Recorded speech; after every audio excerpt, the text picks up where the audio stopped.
Hey, hello everyone. This is Spirit Journey. I hope you all are having a wonderful, wonderful evening. It is now about 10 to 8 p.m. and I want to talk about this is going to be like an update regarding my health concern that had occurred about 2 days ago. I had waken up, took a shower, and when I was looking in the mirror as I was putting some lotion on my body, I saw these mysterious markings on my thighs and buttocks. I was very concerned about it because of the pattern of the markings. It was very bizarre. I was scared. So I did do an update video yesterday pertaining to my condition. I did go to the dermatologist. I went to an alternative medicine, what do you call it, dermatologist, and the method that he used to try to ascertain what was the root cause for the problem, he he incorporates what do you call it, kinesiology. Kinesiology, they your muscles communicate with each other, and like they have you put your arm up.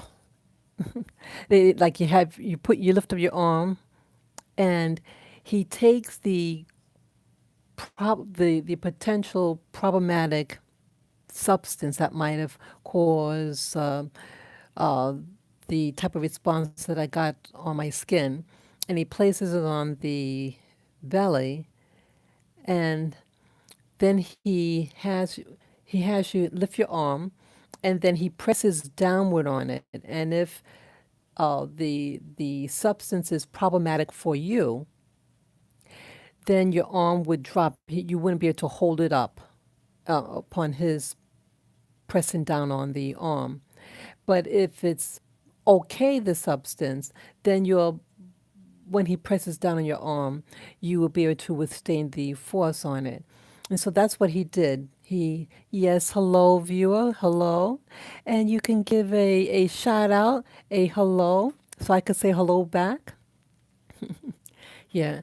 So what happened? Well, he did prescribe for me supplements, and I did use some of them today, and but I don't think I'll be going back to him. But because I purchased these supplements, I'll follow the protocol for it. Yeah, viewer, please let me know if the volume is okay. Sometimes my mic doesn't work well, but I hope it's okay. So, sorry.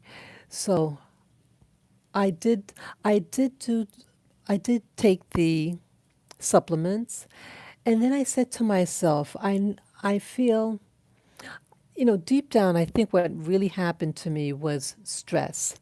I also was watching some programs on the, because the doctor said that he thinks I have leaky gut syndrome. And I did, because of that possible diagnosis,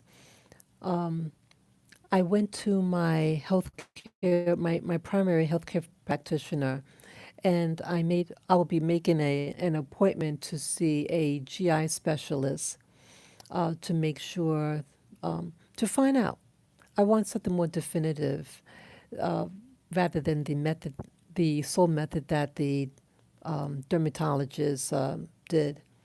So the videos that I watched today on leaky gut syndrome, they said a possible trigger, and it's a very common trigger, and that trigger is stress. Yep. And so I know I was under a lot of stress. And as a lot of you who have been following my videos, a good friend of mine had passed away this past Friday. And it really put a stress on my body. and I haven't really been sleeping. Like I might fall asleep and then I wake up and then I start watching videos. It's like I'm afraid to really relax. Unfortunately, I use the videos as a pacifier to kind of like veg out, but my body needs to rest. And so I think a big part of it was my not getting enough sleep, that I was worried. And so I think my body reacted. And who knows, it could be a lot of other variables, but I really think stress had a big part of it. I just, my body was just reacting. I usually get the feeling of stress in the center of my chest, the heart chakra area. And then I started thinking, I said, I need to take better care for my health. I like to advocate about taking good procedures for promoting one's health. But if I'm not really applying what I know, it's a waste for me. So I think I really need to get more physical rest, a good night's sleep, and to turn off my tablet. I feel that part of I feel I'm getting addicted again to my tablet.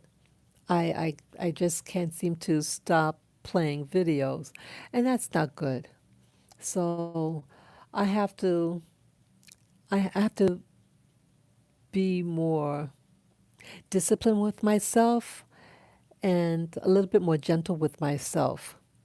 So I want to try to keep my device in another room and this room to be a sleep room. The other thing that I said to myself, what's that now? I'm sorry. Yeah, I decided to do a coffee enema. I've done it before. I've done my first coffee enema about 3 weekends ago.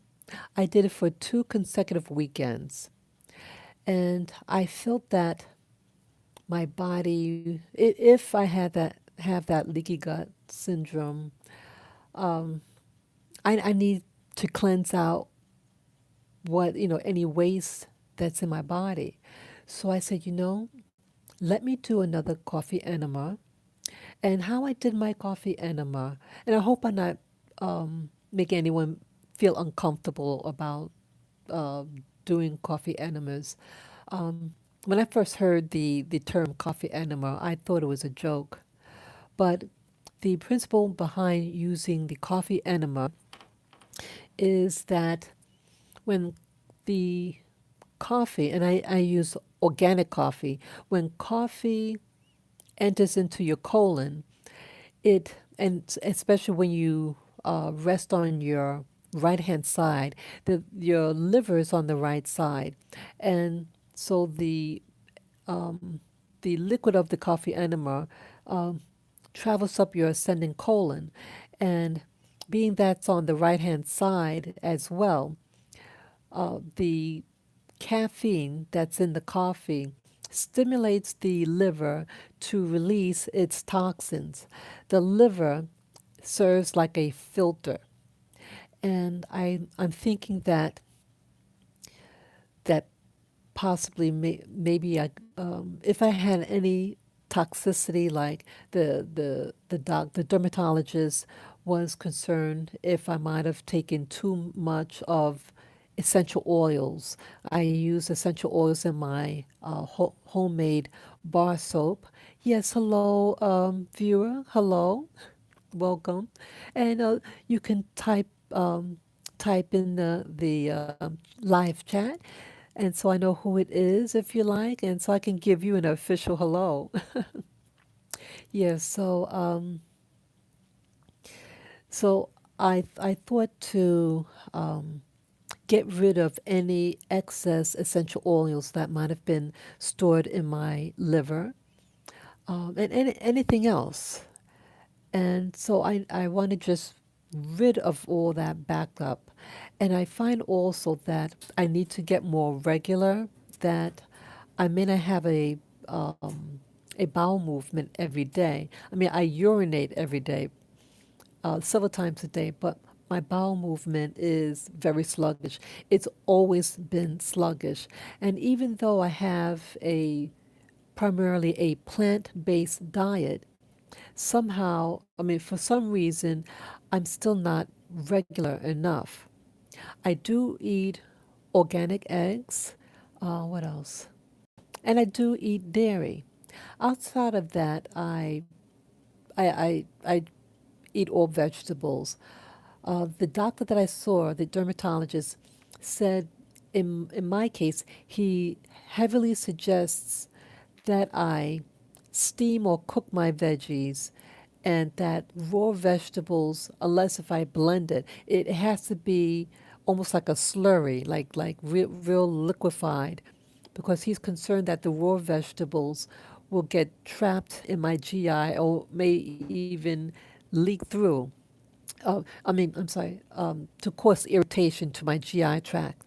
So he heavily suggests uh, to blend my raw food before consuming, or to steam or boil my veggies. Let's see what else. So I want to do that. And let's see. So as for the enema that I had, the coffee enema, the whole procedure, um, maybe like it starts. It takes maybe a half an hour. And I learned some things about doing the coffee enema that that I that I kind of learned from it. Like sometimes you might do something and certain things might hinder a successful session, and so I took a mental note of what transpired that could have been better. Okay, when you're pouring the organic coffee in the enema bag, use a filter. I did use a ladle and poured it in slowly, but some of the granules of the coffee did get in. Now those granules could clog up it get clogged up in the tube, and you're doing an enema session, and then you wonder why it's not going down enough, from the bag. And that was, I think, one of the reasons. So if you're going to do an enema, use a filter, like a regular food filter. And when you pour in the coffee, when you're using the coffee, um, pour it in, that none of the granules get in to clog. It's a time saver, and it it's just one less thing to worry about. The other thing I notice, mm, now I have something comfortable to lie upon, and have a protective covering below yourself. Excuse me. Have something on it, like I use like this, a plastic sheet underneath your bottom, because yes, when you do an enema, even though you try to hold it in, you will leak, and you want to protect your floors.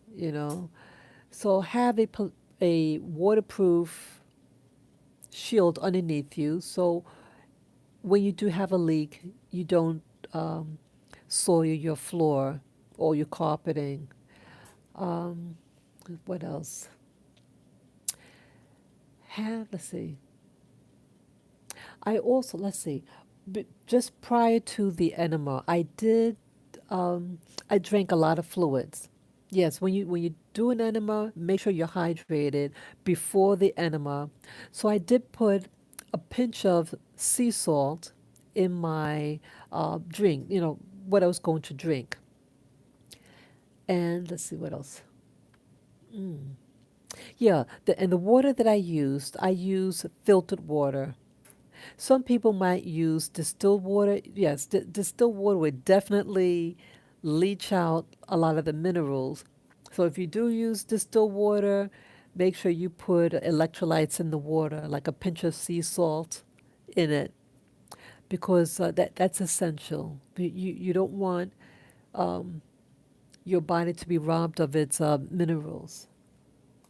Okay. Oh, I have to use my glasses. Oh, I couldn't read it on time. Yeah.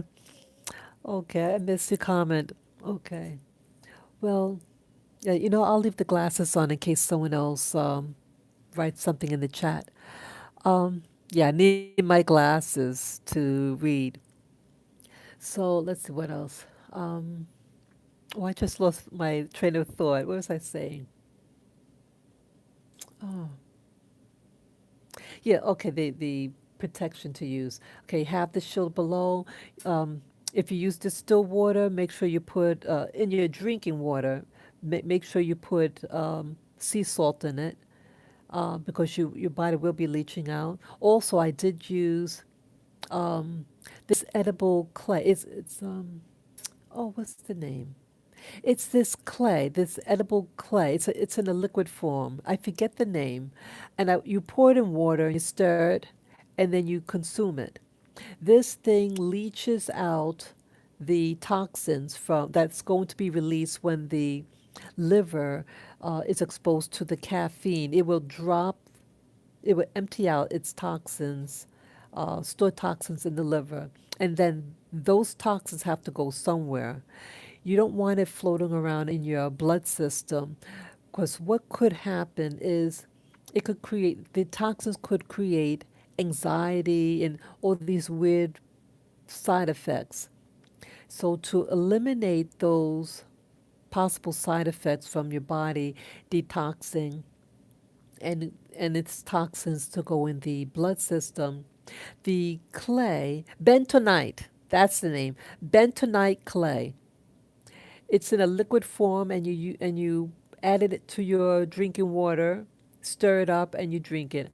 And in this water, I as well had that sea salt in it, and then you drink it. I did it like maybe an hour before or half an hour before the actual coffee enema, so that the clay is already in the system.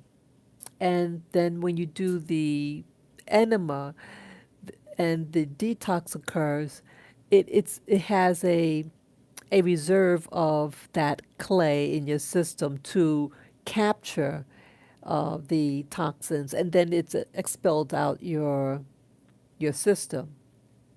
And then after the enema, almost forgot. During the enema, I did a what do you call it? Castor oil pack treatment. I bought a wool flannel yesterday, a good quality wool flannel material. I bought a light color. Um, Avoid using black dye, things that are treated with black dyes, like a lot of clothing, especially in the winter. People wear a lot of black, and the the type of chemicals that are used to create a black pigment is very problematic. So that's what the dermatologist told me yesterday. I mean, 2 days ago.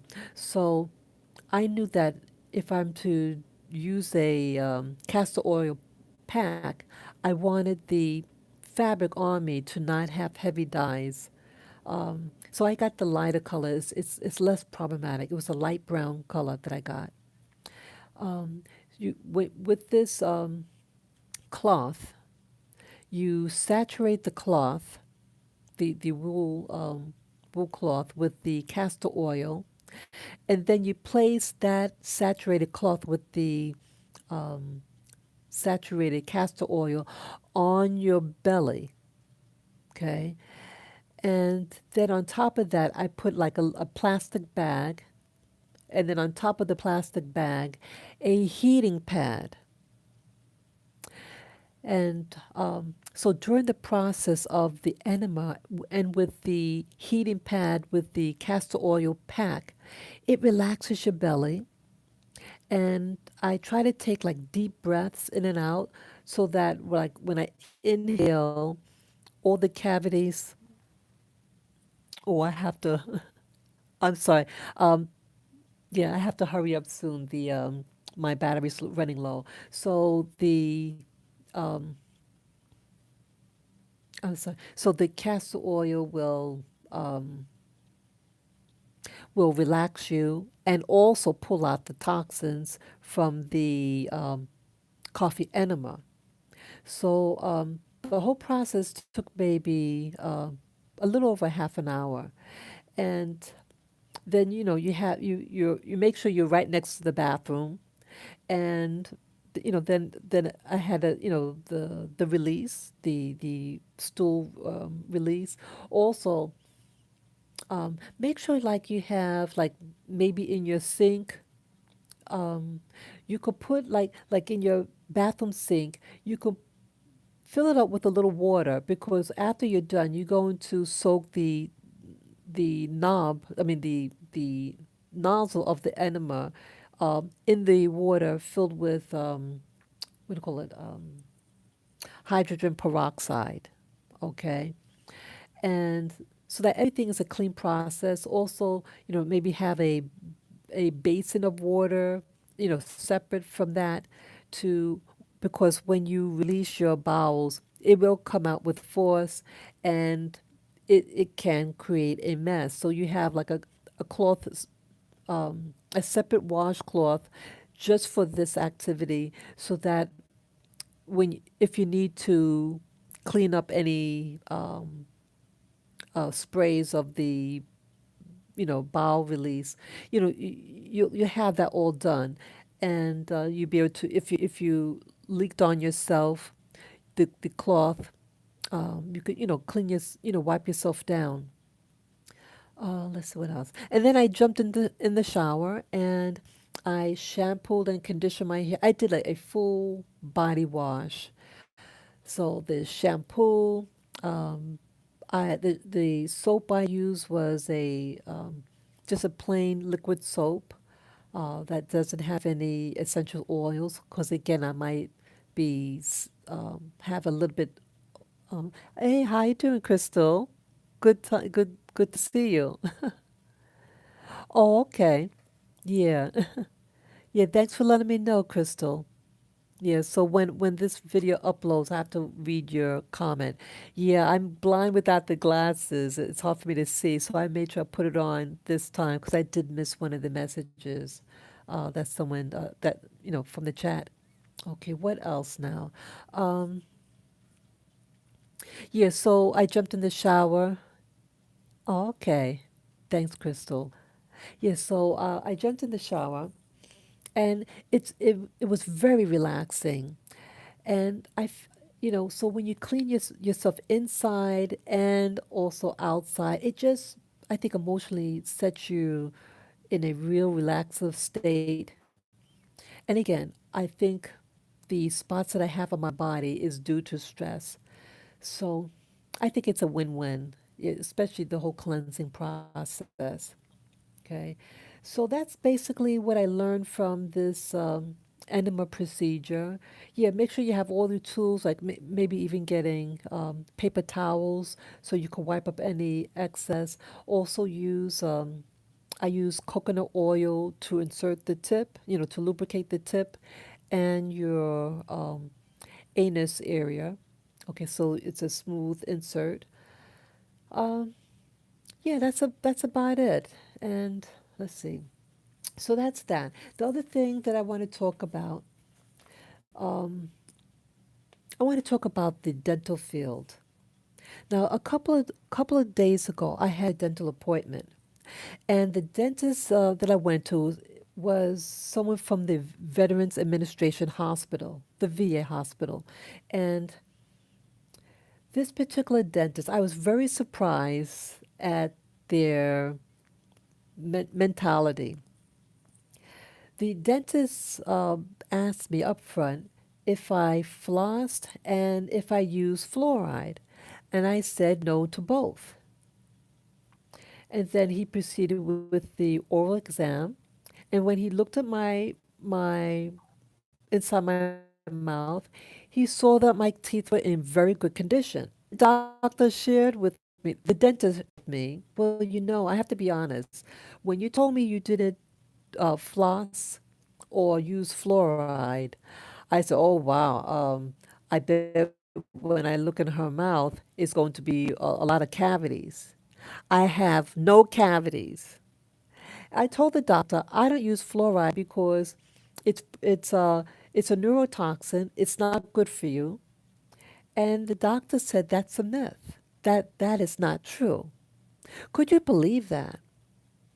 He's promoting fluoride and he's in charge of the division and he's saying that it's good for you. And he said he says if you don't use fluoride, how are you going to get your teeth nice and hard? I kid you not. I kid you not. And then I saw a couple of days ago the a what do you call it, dental hygienist, and she had also the same mentality. She set me up, and then she took this little bottle, looked like it was mouthwash, and she was pouring in a cup. I said, "Does that have fluoride in it?" And then she said, "Yes." I said, "I do not take fluoride." And then she shared with me how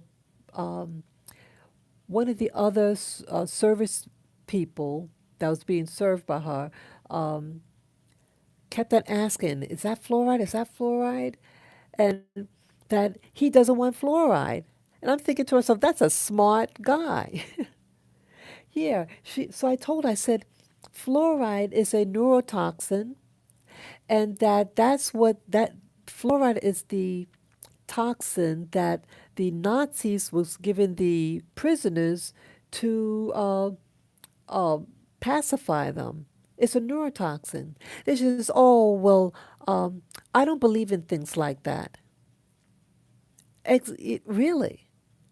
Her belief has nothing to do with truth, And I'm seeing that people are doing things because they say, well, I don't believe in that. It's not for her to believe or disagree. It's what is. It's like saying there's no oxygen, and you're arguing that there's no such thing as oxygen. Some things are self-explanatory. Is quite evident. So I see that the medical field and the dental field is promoting usage of fluoride and actually believing that if you don't use fluoride, your teeth will be weak. And that's not the case. I used to use fluoride. I used to, get regular toothpaste. And yes, hello, viewer. I used to use just regular toothpaste, and I started getting these little white specks on my front teeth. And then I learned that I might it that it could have been due to maybe too much fluor. I might be using too much fluoride. I mean toothpaste on the toothbrush. I mean I don't swallow the toothpaste, but either way there was a problem. So I decided, when I learned more about the harm of using fluoride or things that contain fluoride or drinking fluoride in your water, that's a no-no.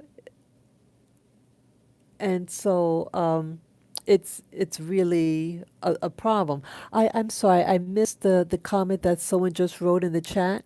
I didn't read it fast enough about my